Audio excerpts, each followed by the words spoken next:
exposed my cheating wife's secret and destroyed her in divorce negotiations. My name is Greg Harrison, 42, partner at one of New York's top law firms. That title alone is my identity, prestigious, untouchable, respected. I built my career on winning ruthless corporate cases, and I like to believe I was just as sharp in my personal life. My wife, Lisa, was always there, dependable and quiet, like an accessory I could keep on a shelf until I needed to parade her in front of clients at one of our firm's events. Lisa Harrison, 39, a former high school English teacher turned stay-at-home wife, was the perfect portrait of a loyal spouse. We'd been married for 15 years, and I'll admit, I took her for granted. With 2 kids, Jacob, 12, and Lily, 10, our life became about schedules and responsibilities. To me, Lisa had slipped into the background of my daily grind, like wallpaper. I didn't think she needed much, just a credit card, a comfortable house in the suburbs, and the occasional nod of approval. It wasn't like I was abusive, I just stopped paying attention. That is, until 3 months ago when I got sloppy. I thought I was clever. After all, juggling a high-profile career and an affair with a younger woman, Rachel, 28, an associate at my firm, wasn't exactly easy. But I pulled it off for nearly a year. Rachel was everything Lisa wasn't: ambitious, sleek, and thrilling. It started with long nights at the office, late client meetings, and the occasional weekend business trip. Lisa never questioned it. That's the thing about her, she trusted me. Or maybe she just didn't care anymore. But then, in the cruelest twist of irony, I got caught because of a birthday surprise. Lisa, being the doting wife she always was, decided to show up at the office on my birthday with the kids and a cake. A homemade chocolate cake, her specialty. I wasn't there, of course. I was 2 blocks away, in a hotel suite with Rachel, celebrating my birthday our way. The look on Lisa's face when she walked into the office and found out I'd left early for a meeting must have been priceless. From what I was told, she stood there, holding that stupid cake, frozen as my assistant tried to stammer some excuse about my whereabouts. But Lisa wasn't stupid.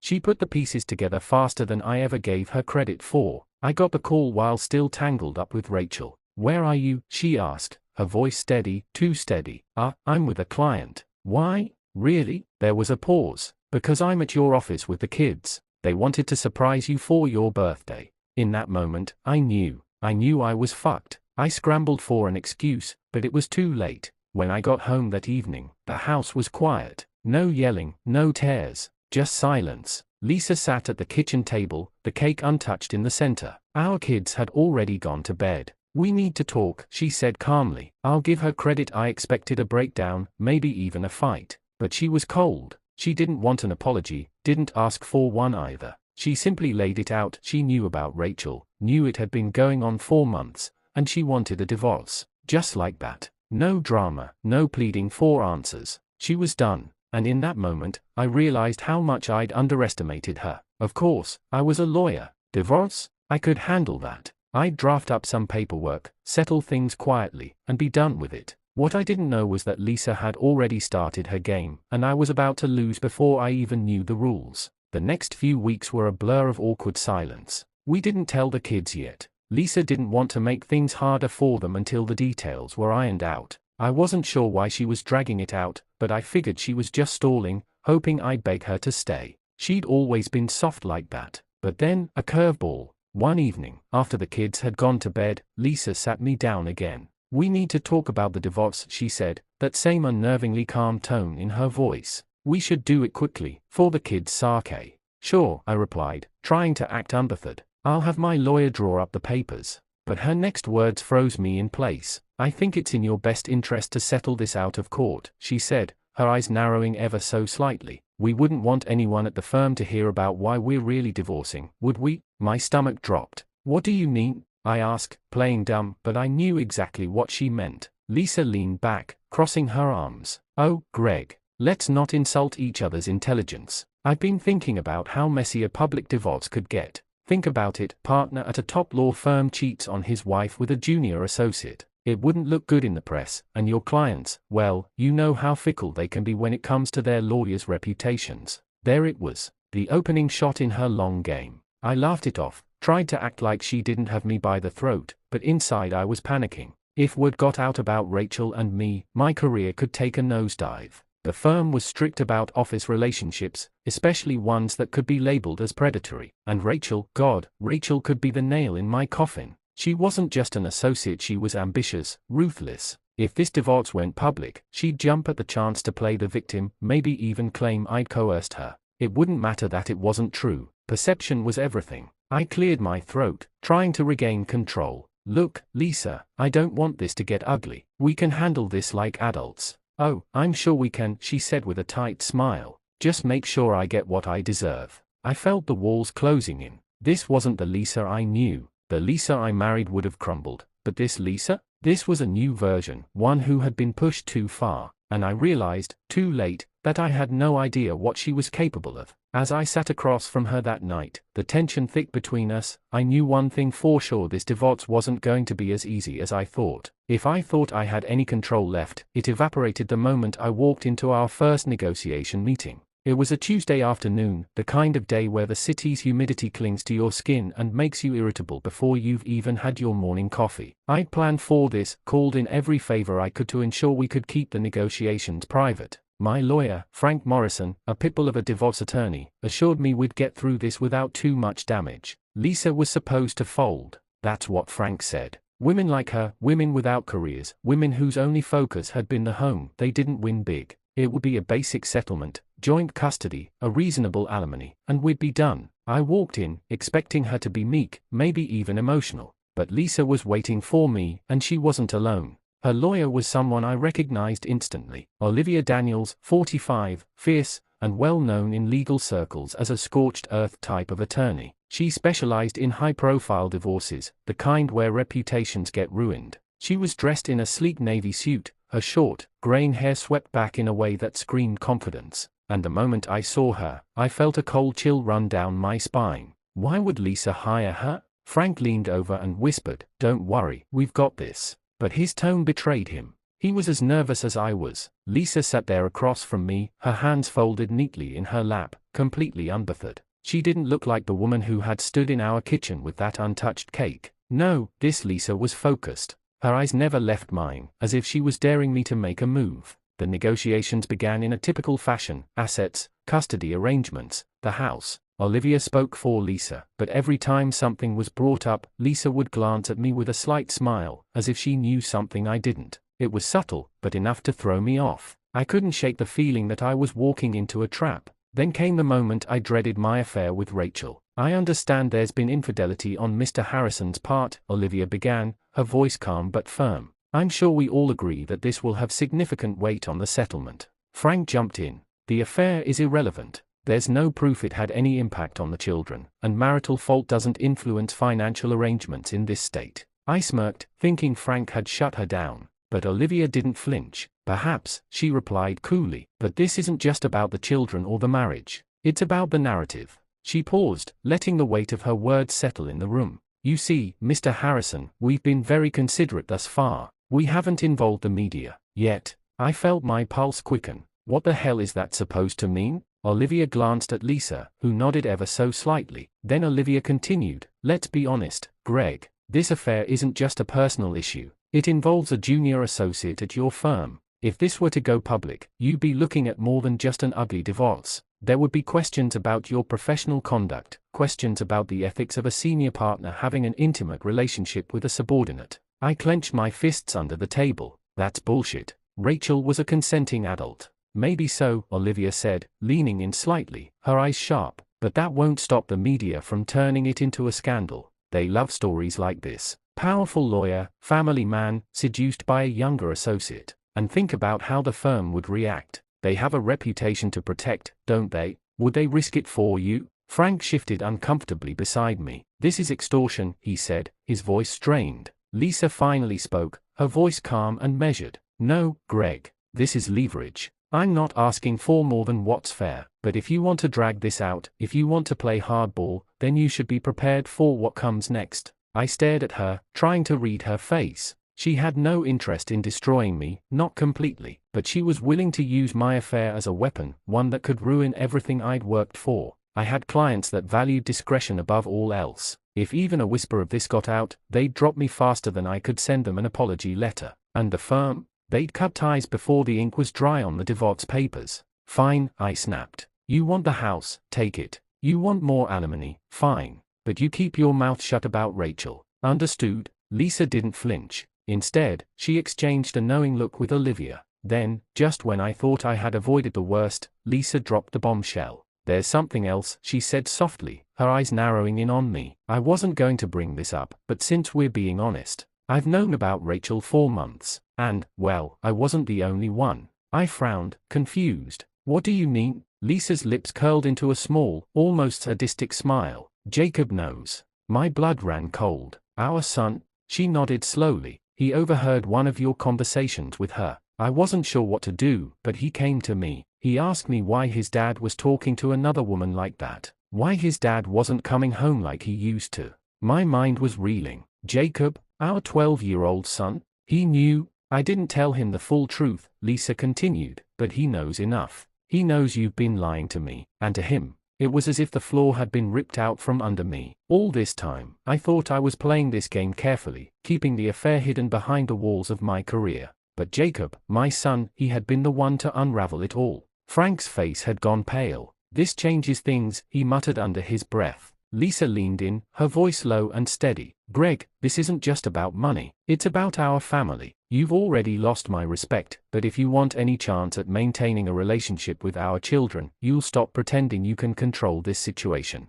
Her words hit me like a sledgehammer. She wasn't bluffing. If Jacob truly knew, there was no way to undo the damage. My son would see me as a liar, a cheater, someone who betrayed his family for selfish desires. And Lisa knew exactly how to use that against me. The room felt suffocating as I realized the depth of the hole I dug for myself. This wasn't just about protecting my career anymore. It was about protecting whatever was left of my relationship with my kids. The long game had begun, and I was already losing. After that gut-wrenching revelation about Jacob knowing, the rest of the meeting was a blur. I stumbled out of the conference room, my mind racing, my gut twisted in knots. Lisa had me cornered, and I could feel my life, the one I'd so carefully crafted, slipping through my fingers. The negotiations were just getting started, but the emotional stakes had already skyrocketed. The moment I got home, I poured myself a double shot of bourbon, trying to steady my shaking hands. I sat there in the silence of the house I once called mine, staring at the family photos on the wall.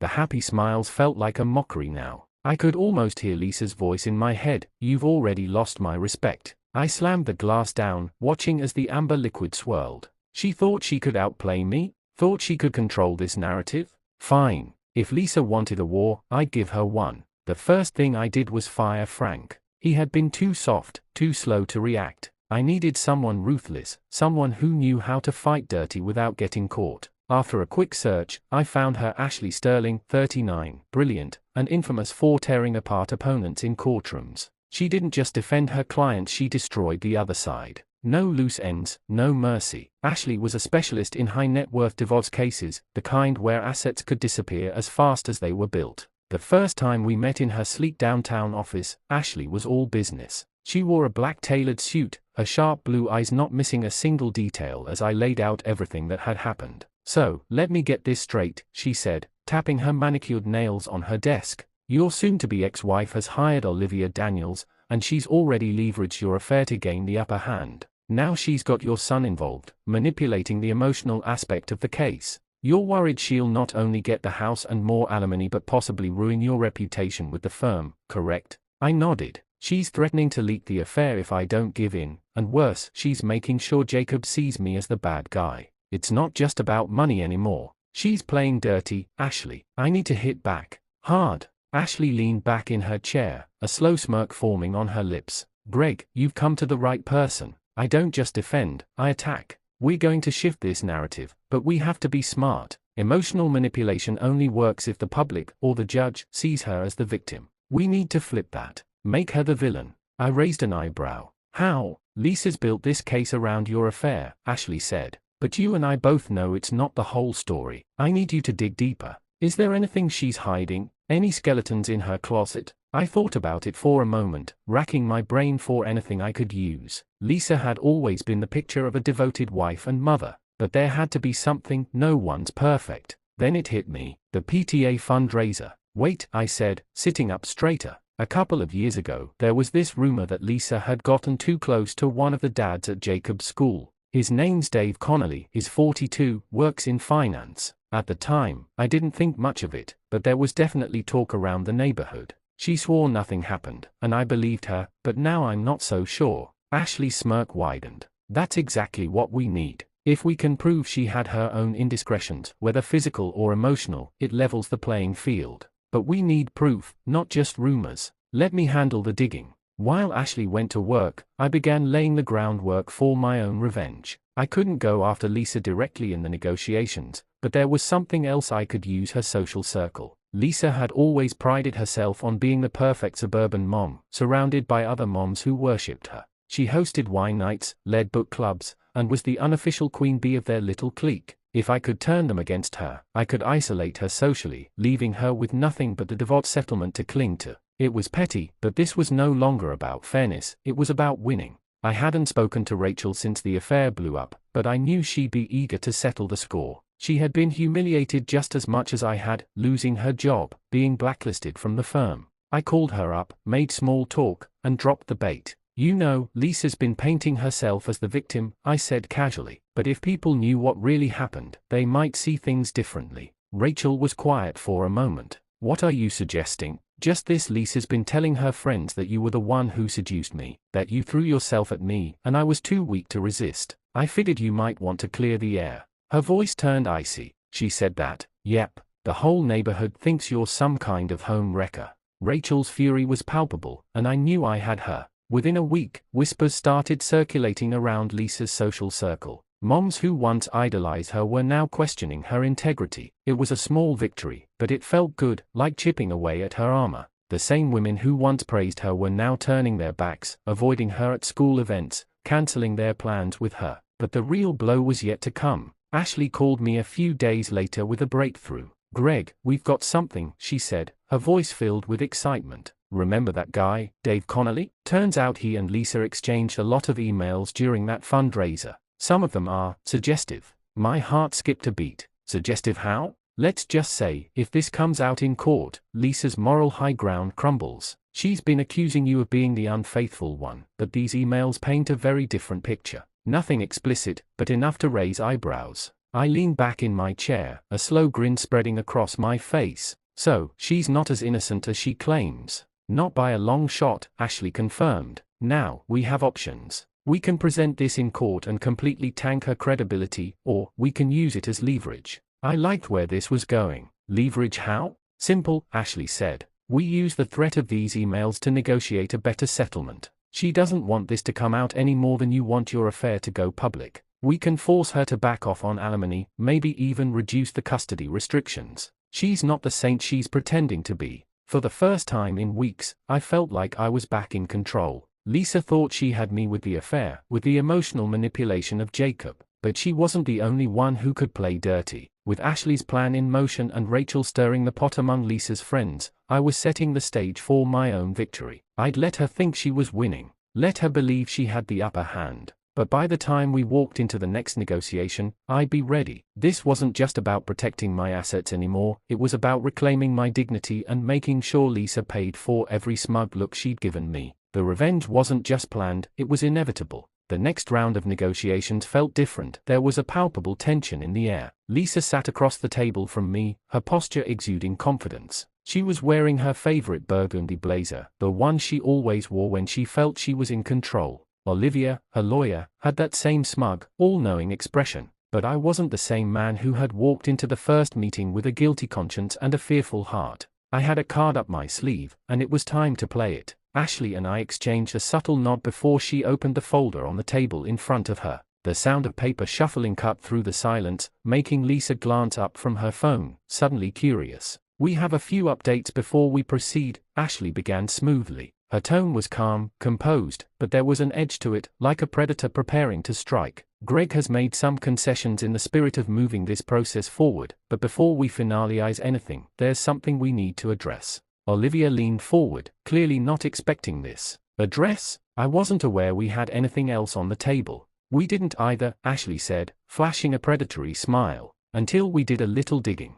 She slid a few printed emails across the table, perfectly aligned in front of Olivia. I saw Lisa's eyes narrow as she glanced over at them, then back at me. For the first time, a flicker of uncertainty crossed her face. She had no idea what was coming. "What are these?" Olivia asked, trying to sound uninterested, but the tension was creeping into her voice. She skimmed the pages, and I watched as her expression hardened. Ashley leaned in, resting her elbows on the table. "Emails between Lisa and one Mr. Dave Connolly from the PTA fundraiser a couple of years ago. Some of them are, let's say, quite revealing. There's nothing explicit, of course, but the tone, well, I think a judge might find them rather inappropriate for a married woman." Lisa's face went pale. Her fingers trembled slightly as she reached for the emails, her eyes darting over the contents. I could see her mentally scrambling to explain, to justify, but there was nothing she could say to undo the damage. Dave had been a close friend, someone she swore was just a casual acquaintance. She'd made me feel like a fool for even considering there could have been something between them.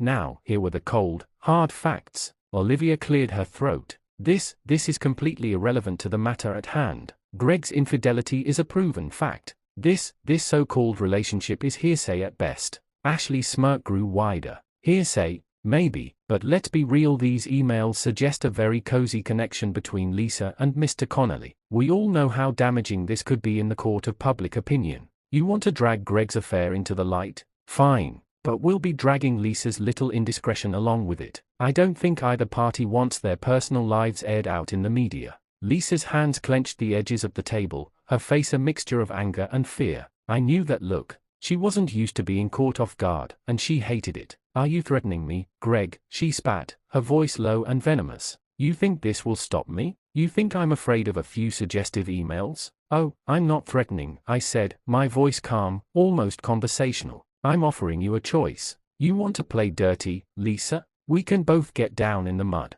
But before you do, you might want to think about Jacob. You've been working so hard to turn him against me, but what do you think he'll feel when he finds out you were no saint either?" Her eyes blazed with fury, but she was quiet. I'd hit her where it hurt. Lisa had been using Jacob as her shield, parading her innocence, building a narrative where she was the wrong party, the perfect mother who'd been betrayed. But now she couldn't hide behind that story anymore. Olivia sighed, rubbing her temple in frustration. "Look, we don't have time for this tit-for-tat game. Let's focus on the financials. We're not here to drag personal lives through the mud." Ashley didn't back down. "Oh, I disagree. Lisa made this personal from the beginning when she turned this into a morality play. We were ready to settle, but she wanted to humiliate Greg, to break him. Now, it's time to reconsider. If she wants to keep this quiet, here's what we propose." Ashley laid out our demands: no alimony, a 50/50 split on all assets, and shared custody of Jacob. If Lisa pushed any further, the emails would find their way into court records,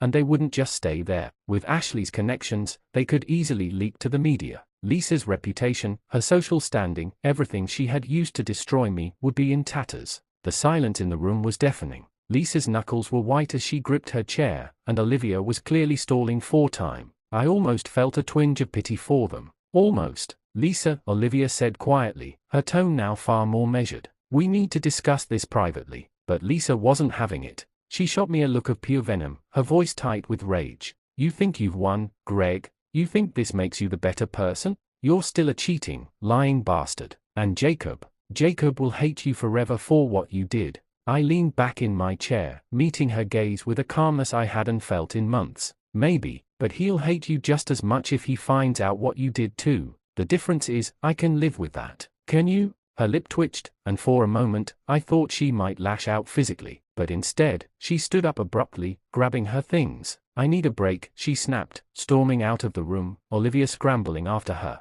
As soon as they were gone, Ashley turned to me, her smirk more satisfied than ever. "Well, that went well." I exhaled, finally letting the tension leave my body. "Think she'll cave?" "She's already caving," Ashley said confidently. "By the time they come back, she'll be desperate to settle. She can't afford to have those emails out in the open, not if she wants to keep her social standing intact. We've got her exactly where we want her." I nodded, feeling a strange mixture of triumph and emptiness. The revenge I'd been so hungry for was now within my grasp. Lisa had played the long game, but she hadn't counted on me fighting back this hard. She thought she'd break me, humiliate me, strip me of everything. But now, it was her world that was crumbling. Still, I couldn't shake the feeling that something vital had been lost in the process. This wasn't just about winning or losing anymore. It was about survival, about what kind of man I would be when the dust settled. As I waited for Lisa to return, I took another deep breath. The final blow was coming, and I was ready. The game was almost over. Lisa didn't return to the negotiation table that day. Instead, Olivia came back alone, her expression grim but resigned. She sat down across from us, glanced over at Ashley, and sighed. "We'll accept the terms," she said quietly, almost bitterly. "No alimony, 50/50 split on the assets, and shared custody of Jacob." There it was, the victory, the moment I'd been waiting for. I should have felt elated, triumphant. But as I sat there, hearing the words that marked the end of our battle, all I felt was an overwhelming emptiness. Lisa, the woman who had once been my world, was now nothing more than a defeated adversary. The hatred, the games, the betrayal, it had all led to this moment. But now that it was over, it didn't feel like a win. It felt hollow, like winning a war where both sides had already lost everything worth fighting for. Ashley, on the other hand, was beaming. She shook Olivia's hand with a firm grip, sealing the deal. "I'll have the paperwork drafted and sent over for signatures by tomorrow," she said, a note of satisfaction in her voice. "I'm sure your client will want this wrapped up as quickly as possible." Olivia nodded, avoiding eye contact. "Lisa will sign. But don't think for a second she's letting this go. She'll find other ways to fight, even if it's not in court." I stiffened at that, but Ashley just shrugged. "She can try, but she won't get far. Greg is in a strong position now. Anything she does will only hurt her in the long run." The conversation was over. It was time to leave, but I couldn't just walk away, not without seeing Lisa one last time. As I stood up to leave, I caught a glimpse of her through the glass wall of the conference room. She was sitting on a bench in the hallway, staring down at her phone, her face blank and devoid of the fire I'd come to know so well. She looked broken. It wasn't the fierce, indignant woman who had stormed into these meetings ready to tear me apart. It was someone who had lost, not just in the negotiations, but in life. And suddenly, a wave of guilt hit me like a punch to the gut. I had wanted revenge so badly, I had been willing to scorch the earth to get it. But now, seeing her like this, so vulnerable, so human, it felt like I had gone too far. Had I really won, or had I just destroyed the last remnants of something we both once cherished? I stepped out into the hallway, approaching her slowly. Lisa didn't look up at first, but when she did, her eyes were filled with a sadness I hadn't expected. No anger, no hatred, just defeat. "What do you want, Greg?" she asked, her voice hoarse, as if she had been crying. "Come to gloat?" I shook my head. "No, I just wanted to." "To what?" she interrupted, her voice cracking. "Apologize? Feel better about what you've done? You've ruined me, Greg. I hope you're happy." I swallowed hard, searching for the right words. But there was nothing I could say that would make this better. "It didn't have to be like this," I finally said. "We could have walked away from this with some dignity." Lisa let out a bitter laugh. "Dignity? After everything you did? After you've humiliated me? Dignity is a luxury we can't afford anymore." I looked away, my guilt weighing heavier by the second. This wasn't the Lisa I knew. This was someone who had been shattered by betrayal, by a war we both played too ruthlessly. And as much as I wanted to justify my actions, I knew deep down that I was just as responsible for her pain as she was for mine. "I didn't want it to end like this," I muttered, more to myself than to her. "But it did," she replied, her voice now soft, almost tired. "It ended the moment you chose her." Her words hung in the air, a reminder of the moment that had started it all. My affair with Melissa had been the catalyst, the spark that set our marriage ablaze. But the truth was, the fire had been smoldering long before that. We had both neglected each other. We had both let our marriage crumble, piece by piece, until there was nothing left to salvage. "I'll sign the papers," Lisa said quietly, standing up from the bench, "and then I'll disappear from your life. But don't think for a second that Jacob will ever forgive you. He knows who you are now. You might have won today, but you've lost him forever." I flinched at her words. Jacob, my son. I hadn't seen him since the separation, hadn't had a real conversation with him since Lisa had poisoned him against me. Winning the divorce meant nothing if I lost him in the process. Lisa started to walk away, but I called after her. "What about Jacob? How do we fix this?" She stopped but didn't turn around. "You don't. You broke him the day you broke us." And with that, she walked away, leaving me standing there, alone, with nothing but the weight of my choices and the consequences of my actions. 2 months later, the papers were signed. The divorce was finalized. I had my freedom, my assets, and the 50/50 custody agreement I had fought so hard for. But Lisa had been right, Jacob didn't want anything to do with me. Every time I tried to reach out, it was like hitting a brick wall. His texts were short, clipped, and filled with resentment. The few times we met in person, the silence was unbearable. I had won the legal battle, but I had lost the war that mattered most. Melissa and I were still together, but things weren't the same. The thrill of the affair had long since faded, replaced by the cold reality of what we had done. There was no excitement, no passion, just two people trying to pretend that what they had was worth the destruction it had caused. I thought about Lisa often. I wondered if she had moved on, if she was rebuilding her life, or if she was still caught in the wreckage of what we had done to each other. A part of me hoped she was happy, but another part, an uglier, more bitter part, hoped she was as miserable as I was. One evening, as I sat in my empty apartment, staring at the divorce decree that symbolized the end of my marriage, a realization hit me. Revenge had consumed me, blinded me to what really mattered. I had spent so much time trying to hurt Lisa, to punish her for my own mistakes, that I hadn't stopped to think about what I truly wanted. In the end, I had hurt myself just as much as I had hurt her. I had played the game, and I had won. But in winning, I had lost everything that was once important to me. The victory was mine, but it tasted like ashes.